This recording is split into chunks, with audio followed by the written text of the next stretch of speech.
All right, so ready to dive into some Gothic mystery. Always. Let's talk Dracula.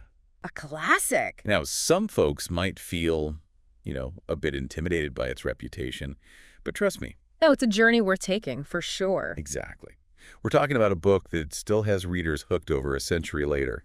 And for this deep dive, we've got some pretty incredible stuff to work with. Let me guess. Excerpts right from the novel. You got it. Plus, we've got letters and journal entries. It's like we're piecing together a puzzle, right? A puzzle of suspense and intrigue, yeah. Our mission. Well, hopefully by the end of this, you'll be racing to grab a copy of Dracula to experience it firsthand. I think one thing that always surprises people is that Dracula wasn't an instant hit. Oh, really? Yeah, those early reviews, kind of mixed bag. Some even just dismissed it completely. Wow. But look at it now. It's like a cornerstone of the entire horror genre. Right. And think of all the adaptations, films, TV shows, you name it. It's like the novel itself. Well, it had this vampire's patience. Slowly sinking its teeth into, everything. Popular culture, that is. I like that. So, before we get too far into the story itself, what about the man behind it all? Bram Stoker. He wasn't just a writer, Oh, right. He was a personal assistant, wasn't he? Yeah, for years. For the famous actor, Henry Irving. Imagine the stories he must have heard. Oh, I bet. All those personalities, that whole theatrical world, it must have influenced his writing, right? Absolutely. All that dramatic flair, the illusions, you could definitely see it in Dracula. And here's something else interesting about Stoker.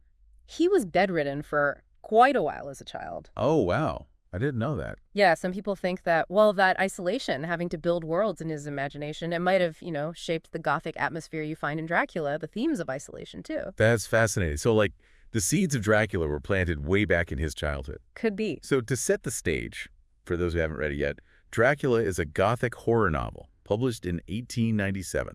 It tells the story of Dracula, his attempt to move from Transylvania to England. With the goal of, spreading the undead curse. Right.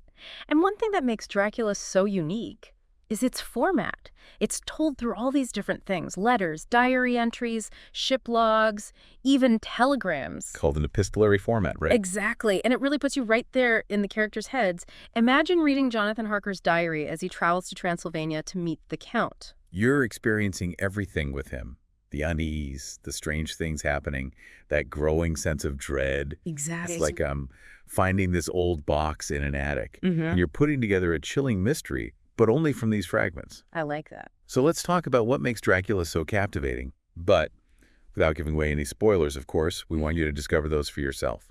So what elements of the story really stood out to you? Well, first, I have to say, Stoker's ability to create atmosphere is incredible. Okay, yeah. He paints this vivid picture of Transylvania, this land full of folklore, shrouded in mist, ancient castles perched on cliffs. Oh, I can picture it. Beautiful, but also a little unnerving. Exactly. You can practically feel the chill in the air, hear wolves howling in the distance. Okay, yes, that draws you in. Makes you feel like you're right there. Right. And then there's the journey itself. We follow Jonathan Harker as he travels deeper and deeper into this mysterious land. And as he goes, his initial curiosity gives way to this, mounting apprehension. Like a slow burn of suspense. Yeah, a gradual descent into a world where what's real and what's a nightmare starts to blur. Ooh, I like that. And the way Stoker describes these unsettling events, these occurrences that, they just defy rational explanation. It's brilliant. Think flickering blue flames in the dark, packs of wolves surrounding carriages, these encounters that make you question, wait, is this real or is it all in their heads? Yeah, like walking a tightrope between sanity and madness. Right. You're never quite sure what to believe, and that's what keeps you hooked. And the characters themselves. Dracula has this amazing cast of characters, each with their own secrets, their own motivations.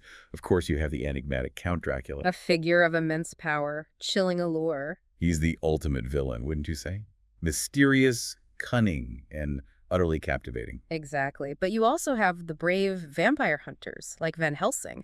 They use knowledge and resourcefulness to combat this ancient evil. Right, and then you have those caught in Dracula's web, like Mina and Lucy. Right, and they show this incredible strength and resilience in the face of, unimaginable terror. It's a story full of mystery, with shadows and secrets lurking everywhere you turn. So we got atmosphere, a thrilling journey, and mysterious characters. But what else should our listener be prepared for when they open the pages of Dracula? Well, one thing that Stoker explores brilliantly is the power of blood. And it's not just, about vampires feeding. Okay, so more than the literal act. Yes, it's about blood as the symbol of life, vulnerability, the interconnectedness of humanity. Eat stuff. Right. He delves into the profound implications of blood in this battle between good and evil. It's almost like blood becomes its own character, wouldn't you say? It represents life and death, connection and contamination. Exactly. And ultimately, Dracula is a story of survival. These characters are facing an ancient evil, something beyond their comprehension. Yeah, but they find the courage to fight back, to protect humanity. Right. Their determination, their bravery in the face of fear, it's truly inspiring. So it's not just a horror story, is it? There's a deeper message there about the strength of the human spirit, about our capacity to fight for what we believe in, even when it seems impossible. Exactly. And that's one of the things that makes Dracula so powerful and enduring. It's a tale that taps into our deepest fears, our fascination with the unknown, and our hope that even when faced with darkness, good can prevail. Well said. Just thinking about all those elements coming together, I'm already feeling a chill. Okay, so we've got a taste of the author's background, a glimpse into the unique format, and a sense of the captivating elements that make Dracula such a thrilling read. But really, we're just getting started. Oh, yes. There's so much more to uncover, so many layers to this Gothic masterpiece. Stay tuned, because we're about to venture even deeper into the world of Bram Stoker's Dracula. And who knows? Maybe you'll be inspired to pick up a copy and experience the chills for yourself. One thing that really strikes me about Dracula is how Stoker takes something familiar, like a Gothic castle, and he just twists it into something so unsettling. Right. Like you think you know what to expect, but then his descriptions are so vivid, it creates this palpable sense of unease. Yeah.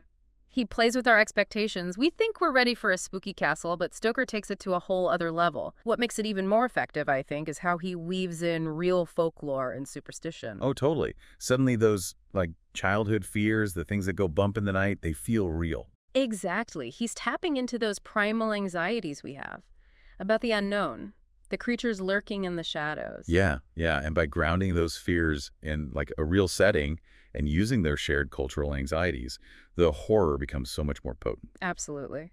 And he doesn't rely on just cheap scares or gore to get under your skin. No, there's this slow build of tension, this creeping dread that just permeates the whole novel. He's a master of atmosphere. Think about how he uses sensory details. The swirling mists, the musty smell of decay, the sound of wind whistling through like crumbling stone. Oh, yeah. So evocative. You're right there in it, feeling the chill, the hairs on the back of your neck standing up. Right. But it's not just the physical setting. The characters themselves are in a state of uncertainty. They're grappling with these events that just defy logic and reason. Take Jonathan Harker, for example. He arrives at Dracula's castle feeling all confident, self-assured. And then, as he encounters these strange events, his sense of reality starts to crumble. He's like a fly caught in a spider web, slowly being drawn in, and we experience it right alongside him through those diary entries. It's scary because it's like we're losing our grip on reality, too. Exactly. And it reminds us that the scariest monsters aren't always the ones with fangs and claws, Sometimes the most terrifying thing is, losing your own sanity. Yeah, that the world might not be as safe and predictable as we thought. Right. That's what makes Dracula so effective. It plays on those deep-seated fears. The fear of the unknown, the fear of losing control. Totally. And it's not just Jonathan. Other characters fall under Dracula's influence, too, as the story goes on. Right, their personalities change, their health deteriorates. It's like their very souls are at stake. Like Dracula is a disease, slowly spreading, corrupting everything he touches. That's a great way to put it. And it gets at one of the core themes, this battle between science and superstition. You have Van Helsing representing reason, logic, the scientific method. Right, but he also recognizes that there are forces at play that science can't explain. He's such a fascinating character because he kind of straddles both worlds. A man of science, but he'll embrace folklore and superstition to fight evil. He understands that sometimes logic just isn't enough. Exactly. And that tension between those two things is what makes it so compelling. Think about that scene where Van Helsing confronts Dracula in Lucy's tomb. It's this clash of powerful forces. Modernity versus ancient evil. reason versus something totally illogical. Right. And it makes you think about the limits of human knowledge, the power of belief, the things we just can't understand. Speaking of things that defy understanding, Yeah. let's talk about those blood transfusions. I mean, Stoker definitely had some interesting ideas about the properties of blood. Yeah, and what's fascinating is they tap into a real fear at the time. Blood transfusions were a new thing, There was a lot of mystery surrounding them. Yeah, like they were both a cure and a potential source of contamination. Exactly. By using blood like this for healing and corruption, Stoker's playing with those anxieties. But it also works on a symbolic level, too. The blood transfusions show how connected the characters are. It's almost like he's saying we're all linked. This life force flowing within us. Right. And that theme of connection shows up in how Dracula preys on people, too. He doesn't just take their blood. He gets into their minds, their emotions, their soul. He's like a parasite, right? Yeah. Feeding off their life force, their vitality. Exactly. And that brings us to another interesting aspect of the novel. The way it explores female sexuality and desire, particularly through Lucy. Right. Stoker was writing during the Victorian era with all those strict ideas about female sexuality. Women were expected to be pure, innocent, subservient. Right. But in Lucy, we see this burgeoning sexuality, this desire that's both alluring and dangerous. And Dracula, of course, is this forbidden temptation. Right. He embodies those repressed desires, the things Victorian society wanted to suppress. So, through Lucy's transformation, Stoker's exploring the anxieties and the hypocrisy surrounding female sexuality at the time. Exactly. He suggests that maybe those desires, those forbidden longings, can't be contained forever. It's like the more you try to suppress something, the stronger it gets. Right. And that's what makes the novel so compelling. It's not just a horror story. It's a commentary on the social and cultural anxieties of that time. A story about the things we fear, the things we desire, and how those things can be manipulated and exploited. And honestly, those themes are still so relevant today. We're still grappling with those issues. Sexuality, power, the things beneath the surface of, polite society. Absolutely. Dracula keeps fascinating and terrifying us because it speaks to those deep fears and anxieties, to our fascination with the unknown, and to our hope that even in darkness, good can win. Well said. We've covered a lot. Atmosphere, characters, science versus superstition, the complexities of blood, the exploration of female sexuality. What else should listeners be aware of?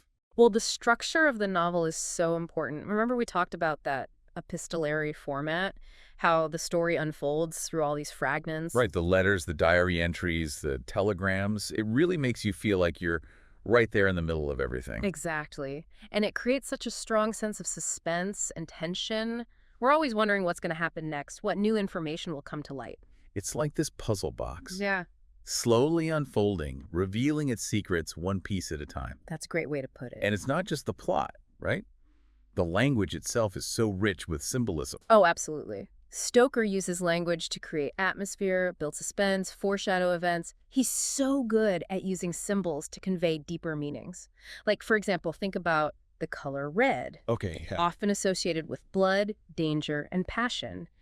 And notice how he uses it throughout the novel to create that sense of unease, to highlight those themes of sexuality and violence. That's a great point. I'll be looking for that when I reread it.